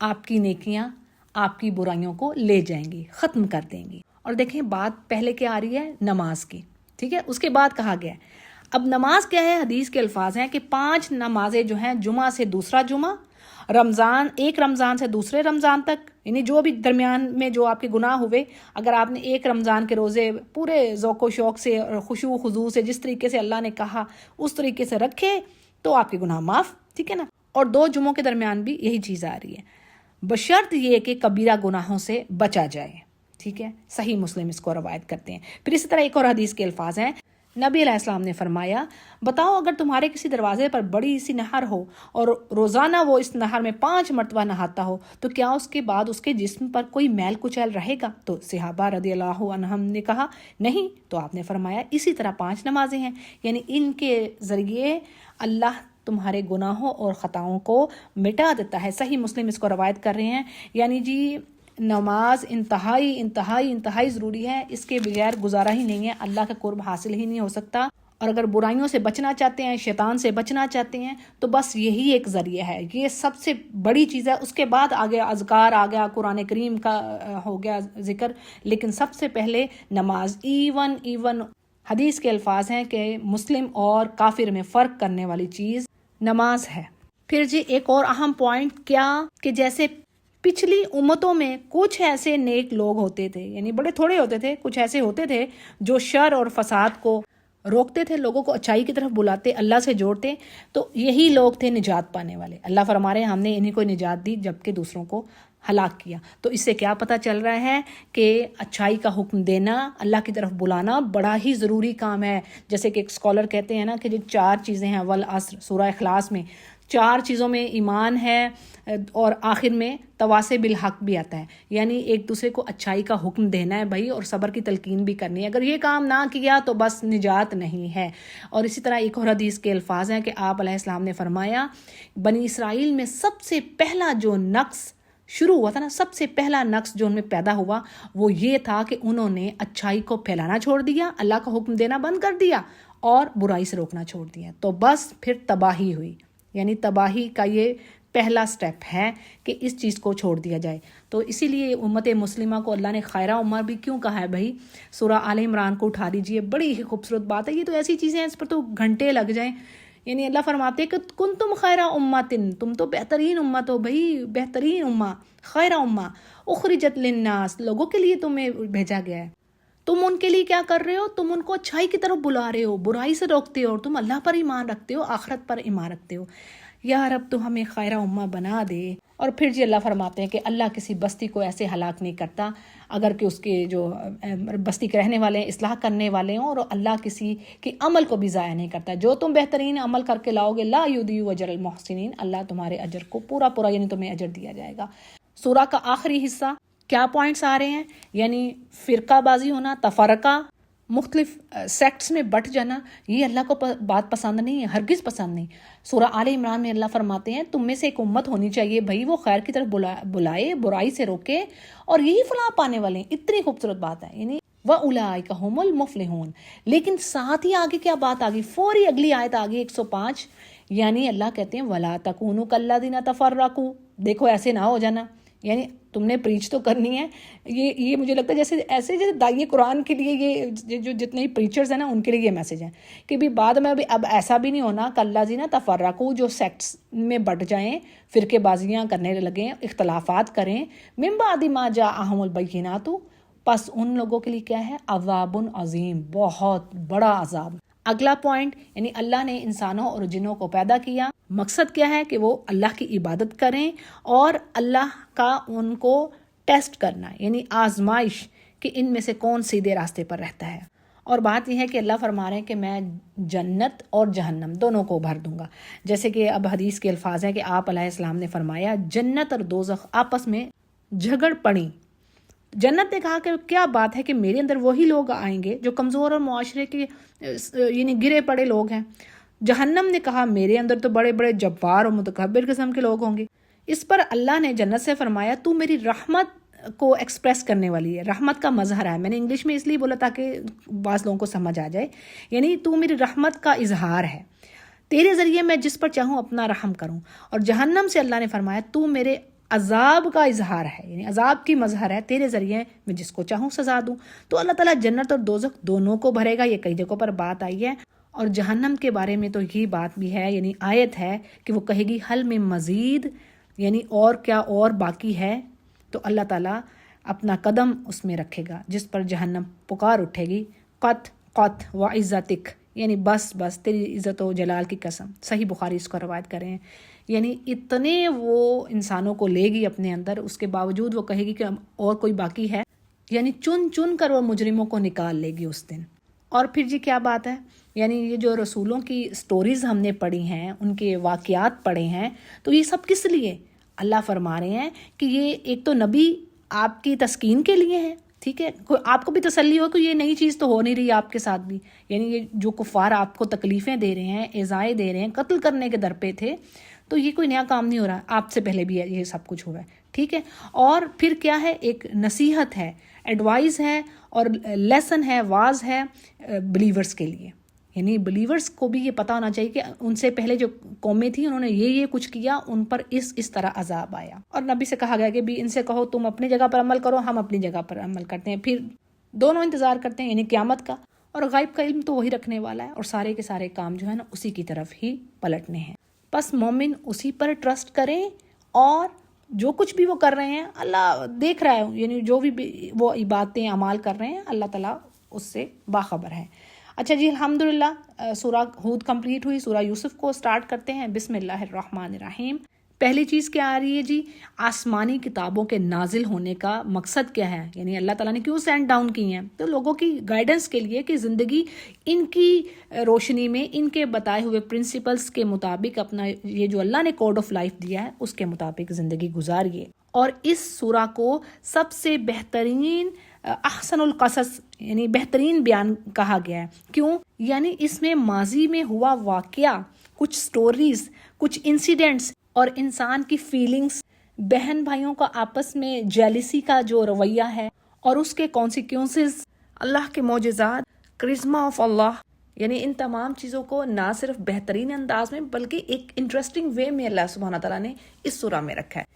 پہلی آیات میں کیا ہم مقصد پا رہے ہیں، یعنی اللہ سبحانہ تعالیٰ نے قرآن کریم کو عربی میں نازل کیا۔ عربی میں ہی کیوں؟ کیونکہ عربی زبان اپنی فصاحت و بلاغت، اور you can say the best language in the world in terms of eloquence, interpretation and comprehensive meanings of the words. پھر اس پر یہ بیسٹ یعنی سب سے فضیلت والی کتاب ہے، سب سے فضیلت والی اس کی زبان ہے، یعنی عربی زبان، اور اشرف الرسل یعنی سب سے فضیلت والے انبیاء کے سردار، اور اسی طرح جو فرشتہ لے کر آیا یعنی اشرف الملائکہ جبریل علیہ السلام، سب سے بہترین فضیلت والے فرشتے۔ پھر جس مقام پر، جس پلیس پر اس کو سینڈ ڈاؤن کیا یعنی مکہ میں، اشرف ترین بیسٹ پلیس دنیا کی، اور جس مہینے یہ کتاب نازل ہوئی وہ مہینہ اشرف ہو گیا یعنی فضیلت والا، سب سے آنر والا، اور جس امت پر آئی سبحان اللہ، اللہ نے اس کو بھی خیر امہ کہہ دیا۔ تو جی یہ مقصد ہم پاتے ہیں کہ اللہ نے فرمایا اس قرآن کو میں نے عربی زبان میں نازل کیا تاکہ تم عقل کرو، اور یہ لعلکم، تم سب، یعنی عربوں کے لیے میسج تو ہے ہی، عربوں کی زبان میں آئی ہے، لیکن اس کا مطلب یہ نہیں کہ ہم جو عجمی ہیں، نان عربز ہیں، ہم دنیا کے تو ہر طرح کے علوم سیکھ لیں، لیکن جب عربی زبان کی بات آئے کہیں کہ یہ تو جی ہمارے لیے تو آئی نہیں، یہ تو عربوں کے لیے ان کی لینگویج ہے، تو ایسا کہہ دینے سے ہم بچ نہیں سکتے۔ اچھا جی، پھر کیا بات ہے جی، یوسف علیہ السلام کا یہاں پر ڈریم جو انہوں نے اپنے باپ کو سنایا کہ انہوں نے سورج، چاند اور 11 ستاروں کو سجدہ کرتے ہوئے دیکھا اپنے آپ کو، اور یہ خواب انہوں نے اپنے ابا کے آگے رکھی، اور مفسرین کہتے ہیں کہ 11 ستاروں سے مراد یوسف علیہ السلام کے بھائی ہیں، چاند اور سورج سے مراد ان کے ماں باپ تھے۔ اس خواب کے سننے پر یعقوب علیہ السلام نے اپنے بیٹے سے کہا کہ دیکھو یہ جو ڈریم آپ نے دیکھا ہے اپنے بھائیوں کو نہ سنانا، کیونکہ شیطان کھلا دشمن ہے انسان کا، اور کہنے لگے کہ اے میرے بیٹے، اللہ نے تجھے آنر دے دیا، یعنی تجھے چوز کر لیا ہے، اور تجھے اللہ یہ خوابوں کی تعبیر سکھائے گا، اور تجھ پر اللہ نے اپنی نعمت پوری کی ہے جس طرح تجھ سے پہلے تیرے باپ دادا پر نعمت کی، یعنی ان کو نبوت عطا کی۔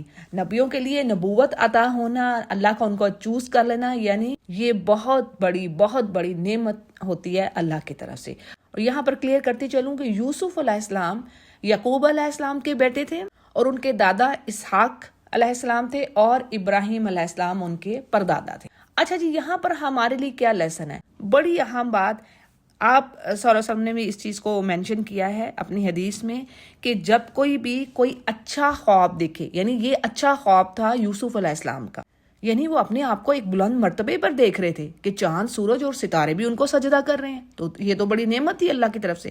تو ہمارے لیے اس میں یہ ہے کہ جب کوئی ایسا اچھا خواب آپ دیکھ رہے ہیں تو آپ نے اس کو اپنے ویل وشر ہی کو سنانا ہے، جو آپ کا دل سے خیر خواہ ہے، ہر دوسری سہیلی کو نہیں بتاتے پھرنا۔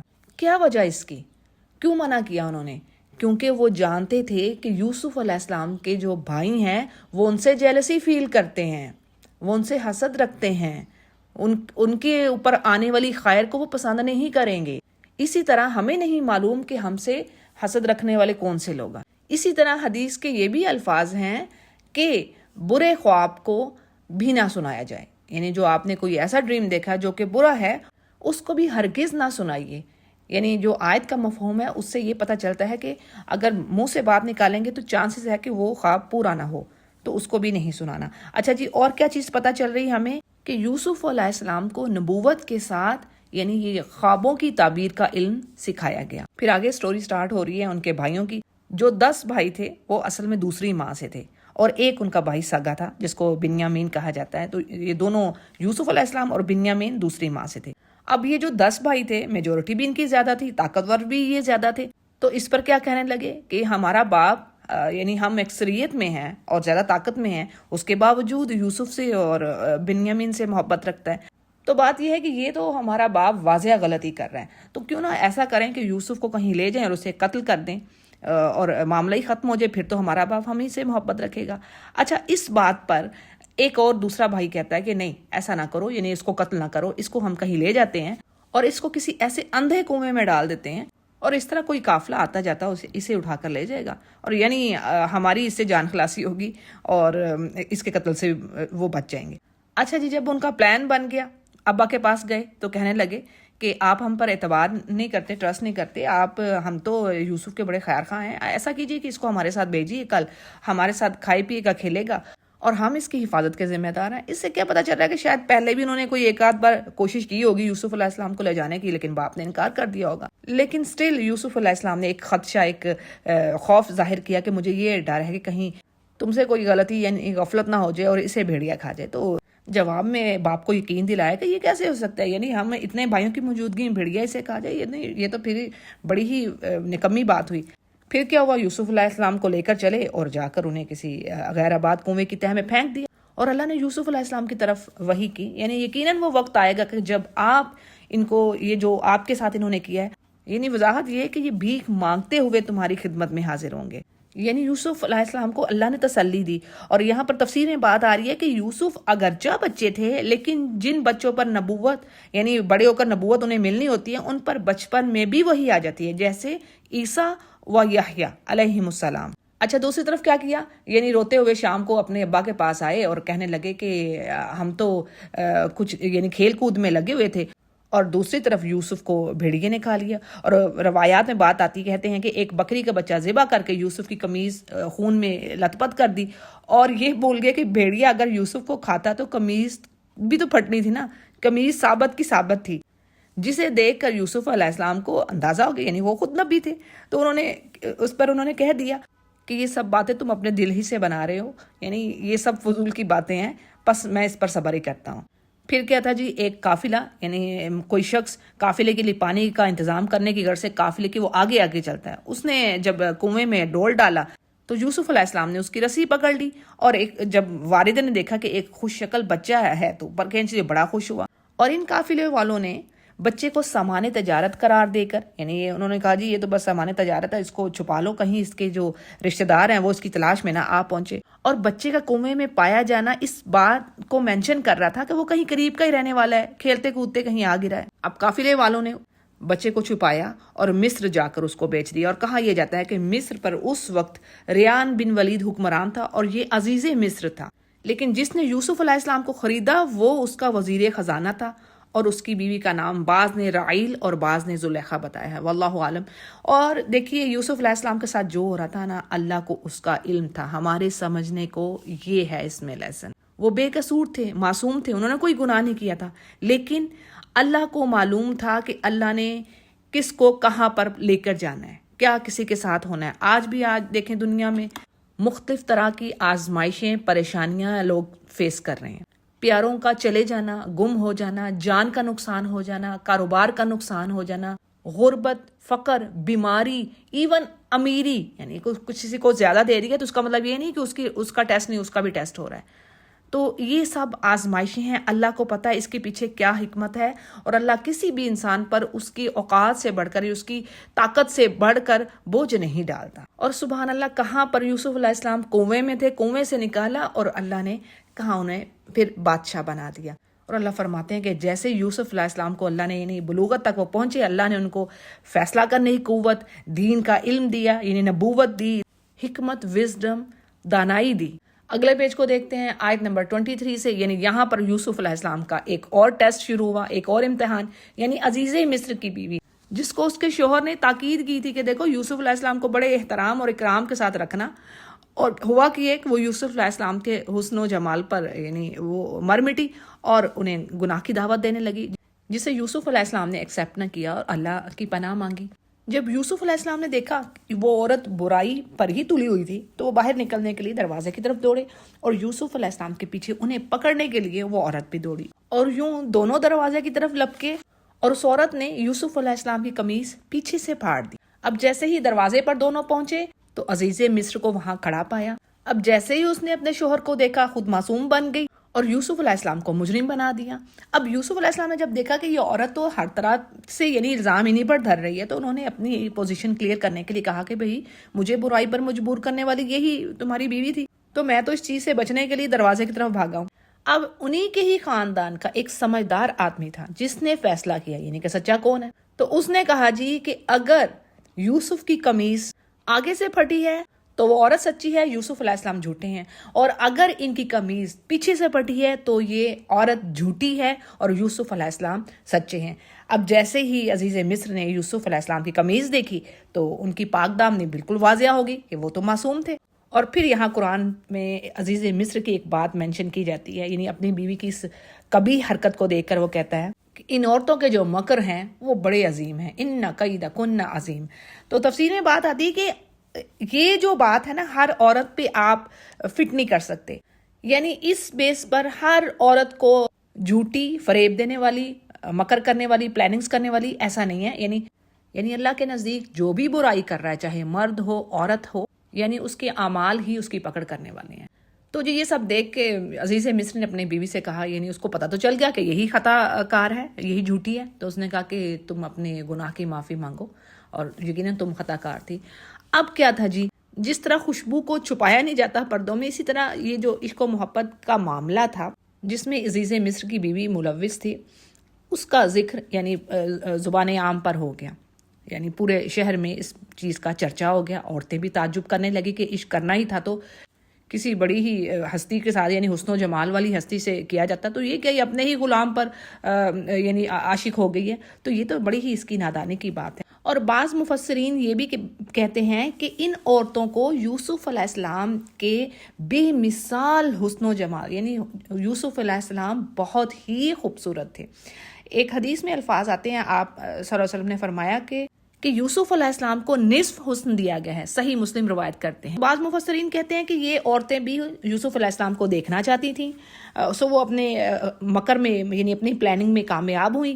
اب کیا کیا عزیز کی بیوی نے، یعنی ان سب کو یہ بتانے کے لیے کہ بھائی یہ ایک محض غلام اور عام آدمی نہیں ہے، یعنی اس کا تو جو ظاہر اور باطن ایسا حسین ہے کہ اس کو دیکھ کر تو دل ہار جانا کوئی ایسی بات نہیں ہے۔ اس نے ان کے لیے ایک دعوت کا انتظام کیا اور ہر ایک کے لیے بیٹھنے کی جگہ بنائی، تکیے لگا دیے، یعنی جس طرح فرشی آپ کہہ لیں گیدرنگ ہوتی ہے، سٹنگ ارینجمنٹ ہوتا ہے۔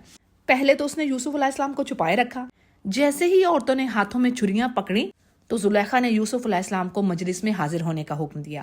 تو جیسے ہی انہوں نے یوسف علیہ السلام کی خوبصورتی، فگر آف بیوٹی اور میگنیفیسنس پرسنالٹی کو دیکھا تو بے خودی میں یعنی انفیچویشن سچویشن میں اپنے ہی ہاتھوں پر چھریاں چلا لیں، جس سے ان کے ہاتھ زخمی ہو گئے، اور بے اختیار ان کی زبان سے نکلا کہ ہرگز یہ انسان نہیں ہے، یہ تو کوئی بہت ہی بزرگ فرشتہ ہے۔ اب اس بات کا مطلب یہ نہیں کہ فرشتے شکل و صورت میں انسان سے بہتر ہیں یا افضل ہیں، فرشتوں کو تو انسانوں نے دیکھا ہی نہیں، تو ان عورتوں نے ان کے انسان ہونے کو جو ڈینائی کیا، اس کی وجہ ان کی بیوٹی تھی، ان کا حسن و جمال. یعنی جو انسانی شکل سے کبھی اس طرح کا حسن و جمال نظروں سے نہیں گزرا تھا. دیکھیں نا، حدیث میں کہہ دیا گیا نا، نصف حسن ان کو دیا گیا. اچھا جی، پھر کیا تھا؟ جیسے ہی چھریاں ہاتھ پر چلائیں تو عزیز مصر کی بیوی بول پڑی. اس کی چال کامیاب رہی، یعنی کہنے لگی کہ دیکھو تم ایک جھلک دیکھنے سے تمہارا یہ حال ہو گیا، تو کیا تم اب بھی مجھے اس کی، یعنی اگر میں اس سے محبت کرتی ہوں تو اس پر تو مجھے تانا دو گی. یعنی عورتوں کی یہ جو مدہوشی تھی، اس سے اس کا مزید حوصلہ بڑھا اور شرم و حیا اور دور ہوئی. اب اس پر یوسف علیہ السلام نے دعا کی اپنے رب سے کہ یا رب، تو میرے لیے جیل بہتر ہے اس چیز سے جس چیز کی طرف یہ عورتیں مجھے بلا رہی ہیں. اب دیکھیں سمجھنے کو کیا بات ہے ہمارے لیے کہ پاکیزگی، پاک دامنی، برائیوں سے بچ کر رہنا، یہ بہت بڑا صبر ہے. اور اللہ کی رضا کے لیے جو یہ کام کیا جائے، اللہ تعالیٰ اس کے اجر کو ضائع نہیں کرتا. جیسے کہ حدیث کے الفاظ ہیں کہ 7 آدمیوں کو اللہ تعالیٰ قیامت والے دن عرش کا سایہ عطا فرمائیں گے. 7 آدمیوں کو، ٹھیک ہے، 7 کیٹیگوریز ہیں، اور ان میں سے ایک کیٹیگوری میں وہ شخص آ رہا ہے جسے ایک ایسی عورت دعوت گناہ دے جو بہت ہی حسین ہو. نہ صرف حسین ہو بلکہ بڑی جاہ و منصب والی، یعنی سوسائٹی میں ایک بہتر پوزیشن رکھنے والی. لیکن وہ شخص اس کے جواب میں یہ کہے کہ میں تو اللہ سے ڈرتا ہوں، یعنی اس کی دعوت کو قبول نہ کرے، تو اس شخص کے لیے اللہ تعالیٰ قیامت والے دن عرش کا سایہ اسے دیں گے. صحیح بخاری اس کو روایت کر رہے ہیں. سٹوری آگے بڑھتی ہے جی. عزیز مصر یوسف کو اپنی بیوی سے دور رکھنا چاہتا ہوگا. اب اس کو ہر چیز معلوم تو ہو گئی تھی، لیکن مصلحتاً جس کو کہا جاتا ہے، اس نے یوسف علیہ السلام کو جیل میں ڈال دیا. پیج کے اگلے حصے میں 2 نوجوانوں کے بارے میں بات آتی کہ وہ بھی جیل میں داخل ہوئے یوسف علیہ السلام کے ساتھ ہی. ان کو پتہ چل گیا کہ یوسف علیہ السلام خواب کی تعبیر بتانے والے ہیں. تو ان میں سے ایک نے کہا کہ میں نے اپنے خواب میں دیکھا کہ میں شراب نچوڑ رہا ہوں، اور دوسرے نے کہا میں نے اپنے آپ کو دیکھا کہ میں سر پر روٹی اٹھائے ہوئے ہوں جسے پرندے کھا رہے ہیں. تو ہمیں آپ اس کی تعبیر بتائیے، ہم آپ کو خوبیوں والا شخص دیکھتے ہیں. یعنی اس چیز میں کیا بات ہمارے لیے ہے کہ یوسف علیہ السلام اللہ کے نبی تھے. دعوت و تبلیغ کا کام آپ نے جیل میں بھی جاری رکھا تھا، ٹھیک ہے. یعنی عبادت، تقوی، اخلاق و کردار کے لحاظ سے جیل میں بھی آپ قیدیوں سے یونیک تھے. اور دوسری چیز ہمارے لیے سمجھنے کو کیا کہ جیل میں بھی دعوت و تبلیغ، یعنی اللہ کا میسج لوگوں تک پہنچانا ہے تاکہ ان کی اصلاح ہو، ان کے کردار بہتر ہوں. ہو سکتا ہے وہ اپنے گناہوں سے توبہ کریں. تو یہ کام اتھارٹیز کا ہے کہ اس چیز کو بھی مد نظر رکھا جائے قیدیوں کے لیے بھی. پھر ایک اور چیز جو ہم نے اس پیج سے لرن کی، یعنی یہ جو حسن ہے یہ باعث فتنہ بھی ہے، ٹھیک ہے. اور نہ صرف حسن بلکہ جو بھی کوئی بھی نعمت، کسی بھی چیز سے اللہ آپ کو آزما سکتا ہے. یعنی یوسف علیہ السلام کو اللہ نے حسن ہی دیا تھا، اس ٹائم پہ مال تو نہیں دیا تھا نا. تو عام انسان کا جو ٹیسٹ ہے کسی بھی چیز سے، یعنی کوئی بھی چیز اس کے لیے آزمائش، فتنہ بن سکتی ہے. اس کا مال، اس کا حسن، اس کا علم، اس کی اولاد، کوئی بھی چیز. اور ایسا بھی ہو سکتا ہے کہ انسان معصوم ہوتے ہوئے بھی کسی مشکل میں پڑ جائے، لیکن ہر چیز میں اس کی حکمت، وزڈم. یقیناً میں یہ ورڈ نہیں کہوں گی ہو سکتا ہے، بلکہ میں کہوں گی یقیناً اس کے پیچھے اللہ نے بہترین چیز پلان کی ہوگی. جیسے اللہ نے کہا نا، ان مع العسر یسرا، ان مع العسر یسرا، کہ ہر تنگی کے ساتھ 2 آسانیاں آتی ہیں. اگلے پیج کے بینیفٹس دیکھ لیتے ہیں. پہلی چیز کیا آ رہی ہے؟ وجوب اتباع ملت ابراہیم والبراءۃ من الشرک واہلہ. یعنی یہ ایمان والوں پر واجب ہے کہ ملت ابراہیم، یعنی یہ جو دین ہے، دین اسلام کو فالو کیا جائے اور شرک سے بچا جائے. پھر ایک اور اہم چیز، یعنی خوابوں کی تعبیر. یعنی یہاں پر یوسف علیہ السلام انہیں کہتے ہیں کہ دیکھو یہ جو میں تعبیر تمہیں بتلاؤں گا نا، یہ کاہنوں اور نجومیوں کے جیسے نہیں ہے. نجومی یعنی ایسٹرولوجر، جن کی باتوں میں مسٹیکس بھی ہو سکتی ہیں، یعنی چانسز دونوں طرف کے ہوتے ہیں کہ بات ٹھیک بھی ہوگی اور نہیں بھی. تو بات یہ ہے کہ جو انبیاء کو چیز دی جاتی ہے وہ تو وہی ہے، وہ ایسا علم ہے جو اللہ کی طرف سے آتا ہے، اور اس میں غلطی ہونا پاسبل ہی نہیں ہے. پھر کیا بات ملتی ہے جی؟ یوسف علیہ السلام نے جو کافر قیدی تھے ان سے کہا کہ جن کی تم یہ پوجا کر رہے ہو، یہ سب تو بس نام ہی ہے جو تمہارے باپ دادوں نے خود ہی گھڑ لیے ہیں. اللہ نے کوئی دلیل، کوئی پروف نہیں دیا اس کے بارے میں، نہ کسی کتاب میں ذکر ہے. اور یہ بھی بات روایت میں آتی ہے کہ نوح علیہ السلام کی قوم سے بتوں کو پوجا کرنا کام یہ شروع ہوا. اور یہ کام کیسے شروع ہوا؟ یعنی پہلے کچھ نیک اشخاص تھے جن کی وفات ہوئی. اب شیطان نے لوگوں کو دلوں میں ڈالا کہ ان کی تصویریں گھروں میں لگا لوں. انہوں نے تصویریں لگا لی گھروں میں. احترام کے طور پر، یعنی یہ بڑی نیک ہستیاں تھیں. اب کیا ہوا اور مزید وسپرنگ ہوئی شیطان کی طرف سے کہ ان کی اب بت بنا لو. بت بنا لیے گئے اور پھر اس طرح پوجا شروع ہو گئی بتوں کی. مزید اس پیج پر ان دونوں نوجوانوں کے بارے میں، یعنی ان کی جو خوابوں کی تعبیر تھی، ایک کو تو بادشاہ نے اپنے شراب پلانے پر مقرر کر لیا، دوسرے کو سولی چڑھا دیا گیا اور پرندے اس کا سر نوچ نوچ کر کھا رہے تھے. تو پوائنٹ یہ کہ تقدیر الہی، یعنی ان کی جو قدر تھی، جو ان کی قسمت میں لکھا ہوا تھا، یہ بات جو سب تھی اللہ کی طرف سے، وہ تعبیر میں یعنی یوسف علیہ السلام نے بتا دی اور لا محالہ وہی چیز ہو کر رہی. جیسے کہ حدیث میں آپ علیہ السلام نے فرمایا کہ خواب جب تک اس کی تعبیر نہ کی جائے ایسے ہیں گویا پرندے کے پاؤں پر ہیں، جب اس کی تعبیر کر دی جائے تو وہ انسیڈنٹ ہو کر رہتا ہے، واقعہ ہو ہی جاتا ہے. مسند احمد اس کو روایت کر رہے ہیں. کتنی دیر تک یوسف علیہ السلام جیل میں رہے؟ یعنی یہاں پر ذکر آ رہا ہے کہ 7 سال تک، اور اسی طرح ایوب علیہ السلام کی آزمائش بھی 7 سال تک رہی. اگرچہ آپ نے یعنی جس شخص سے آپ کو امید تھی کہ یہ بچ جائے گا، اس کو کہا کہ تم جا کے اپنے بادشاہ سے کہنا، میرے بارے میں بات کرنا، لیکن اسے بھول گیا اور کئی سال آپ پھر جیل میں رہے. پھر جی کیا آگے سے نئی بات سٹارٹ ہوتی ہے. ملک کے بادشاہ نے ایک خواب دیکھا کہ 7 موٹی تازہ فربا جو گائیں ہیں ان کو 7 دبلی پتلی گائیں کھا رہی ہیں. کاؤز کی بات ہو رہی ہے. اور اسی طرح اس نے دیکھا کہ 7 بالیاں ہری ہیں اور دوسری 7 خشک ہیں. تو وہ اپنے درباریوں سے کہنے لگا کہ مجھے اس خواب کی تعبیر بتلاؤ اگر تمہیں پتہ ہے اس چیز کا. اب اس پر انہوں نے جواب دیا، اس کے جو وزیر تھے انہوں نے کہا یہ تو اڑتے اڑتے پریشان سے خواب ہیں، ایسے تمہیں یعنی آ گئے ہیں، تو ہمیں نہیں اس چیز کے بارے میں پتہ. اب کیا تھا کہ وہ جو 2 قیدیوں میں سے جو رہا ہوا تھا، جس کو یوسف علیہ السلام نے کہا تھا کہ اپنے بادشاہ کے پاس جا کے میرا ذکر کرنا، مگر شیطان نے اس کو بھلوا دیا تھا. اب جیسے ہی بادشاہ نے اپنے اس خواب کے بارے میں ذکر کیا تو اسے یاد آ گیا، تو وہ کہنے لگا کہ بھی مجھے اجازت دیجیے، یعنی کچھ مہلت دیں، میرا ایک ساتھی ہے تو میں اس کے پاس جاتا ہوں، وہ خواب کی تعبیر بتا سکتا ہے.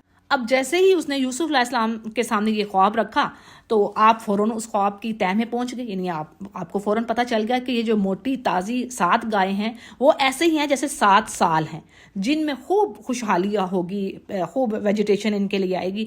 اور جو 7 دبلی گائیں تھیں وہ مینشن کر رہی تھیں فوڈ کی شارٹیج کو، یعنی جس میں ویجیٹیشن خوشحالی نہیں ہوگی. اسی طرح 7 جو خوشے تھے اس سے یعنی زمین کی خوب پیداوار، اور جو 7 خشک بالیاں تھیں اس سے کہ زمین کچھ پیدا نہیں کرے گی. آپ نے پھر اس کا سلوشن بتا دیا کہ دیکھو 7 سال تم مسلسل کاشتکاری کرو گے، غلہ تمہارا تیار ہوگا، لیکن کیا ہے کہ تم اس کو کاٹ کر بالیوں سمیت سنبھال رکھنا اور غلے کو محفوظ رہنے دینا. پھر کیا ہونا ہے، اگلے 7 سال قحط کے آئیں گے جس میں فوڈ کی شارٹیج ہو جانی ہے. تو وہ غلہ جو تم نے ذخیرہ کیا ہوگا، محفوظ کیا ہوگا، وہ تمہارے کام آئے گا. اب جیسے ہی بادشاہ نے یہ تعبیر سنی تو وہ بڑا متاثر ہوا یوسف علیہ السلام کی بات بتائی ہوئی اس پلاننگ سے. تو اس نے اندازہ لگا لیا کہ یہ شخص جسے ایک عرصہ سے جیل میں رکھا ہوا ہے، یہ کوئی عام شخص نہیں ہے، یہ تو بڑا غیر معمولی اور بڑے علم و فضل والا شخص ہے. اس نے فوراً یوسف علیہ السلام کو دربار میں پیش کرنے کا حکم دیا. اب یوسف علیہ السلام نے جب دیکھا کہ بادشاہ اب مجھ پر مہربانی کر رہا ہے تو آپ نے فوراً جیل سے نکلنے کی بات نہیں کی، بلکہ اپنے کردار کی جو پاک دامنی تھی، یعنی آپ کا جو کریکٹر تھا بالکل نیٹ اینڈ کلین تھا، پیور تھے آپ اور سچے تھے. تو اپنی سچائی کو ثابت کرنے کے لیے آپ نے کہا کہ پہلے جا کر بادشاہ سے کہو کہ ان عورتوں سے پوچھو کہ معاملہ کیا تھا. یعنی آپ تو سچے تھے. جب ان عورتوں کو بلایا گیا تو سب کی سب مان گئی کہ ہاں ہم نے یوسف میں کوئی برائی نہیں دیکھی، اور اسی طرح عزیز مصر کی بیوی بھی مان گئی کہ وہ واقعی پاک دامن تھا، بے قصور تھا اور اس کی کوئی خطا نہیں ہے. اب اس پر یوسف علیہ السلام نے بات کہی کہ یہ سب اس لیے کروایا گیا کہ یہ عزیز مصر بھی جان لے کہ میں نے اس کی غیر موجودگی میں کوئی خیانت نہیں کی، اور یہ بات بھی کہ اللہ دغا بازوں کے جو ہتھ کنڈے ہیں نا وہ چلنے نہیں دیتا. یعنی لیسن کیا ہے ہمارے لیے کہ کوئی کتنا بھی آپ کے اگینسٹ پلاننگز کر رہا ہے، جیلسی رکھ رہا ہے، یا کسی قسم کے بھی ایسے کام کر رہا ہے جو آپ کے حق میں نہیں ہے، تو بات یہ ہے کہ جو حق پر ہے، اگر آپ سچے ہیں، آپ حق پر ہیں، تو انشاءاللہ جیت سچائی ہی کی ہوگی. اور یقیناً یہ جو آزمائشیں پریشانیاں ہیں یہ انسان کو کندن بناتی ہیں. جیسے نا سونے کو اور پیور کر لیں، سونے کو بھٹی میں ڈالا جاتا ہے نا، اس کا ناخالص پن دور کیا جاتا ہے، امپیورٹیز دور ہو جاتی ہیں، وہ اور نکھر کر خوبصورت ہو جاتا ہے. اسی طرح حدیث کے الفاظ ہے نا کہ انسان کی جان، اس کے مال، اس کی اولاد پر مختلف قسم کی آزمائشیں پریشانیاں آتی ہیں اور اللہ اس سے اس کے درجات بلند کرتا ہے، یہاں تک کہ جب وہ قیامت کے دن اللہ سے ملے گا تو وہ پاک ہو چکا ہوگا گناہوں سے، یعنی دنیا میں جو اس نے چیزیں فیس کر لی ہیں اللہ نے اس کو پاک کر دیا ہوگا، سبحان اللہ۔ اور دوسری چیز یہ بھی حدیث میں آتی ہے کہ اس سے انسان کے درجات کی بلندی کا سبب ہے، یعنی پریشانیاں آنا، ان سے گزرنا، صبر سے گزرنا، یعنی یہ نہیں شکایات اور شکوے کرنا، صبر، بہترین خوبصورت صبر، تو یہ آپ کے درجات بلند کرے گی۔ پھر اسی طرح ایک اور ہم پوائنٹ سمجھتے ہیں اس چیز میں، اس پیج پر، کہ فوڈ کی سٹوریج کرنا فیوچر میں یعنی کسی پریشانی سے بچنے کے لیے یا کسی بھی طریقے سے گھروں میں انڈیویجولی یا حکومت کا اپنے عوام کے لیے، تو یہ کام جائز ہے۔ تو جی 12واں پارہ ہمارا مکمل ہوا، سورہ یوسف ابھی چل رہی ہے، انشاءاللہ نیکسٹ پارہ میں وآخر دعوانا ان الحمدللہ رب العالمین۔